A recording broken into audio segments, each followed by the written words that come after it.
It is demo day at MacArthur. It is Tuesday, May 30th.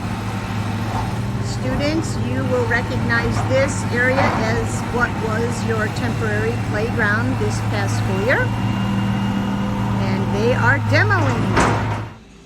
Okay, this is Mrs. H's first grade classroom. And again, it is Tuesday, March 30th.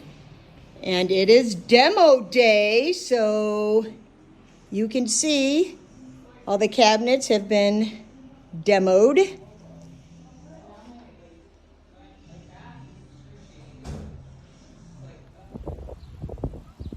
All right, I am standing on the outside of our building, which will be our future car rider line. So I am on the side of our building, which is 129th Street. If you look down this way, that is currently where we run our current car rider line. So now, coming right over here, we are going to have an amazing new car rider line. So the kids will come out of this door. This is all going to be black-topped out here.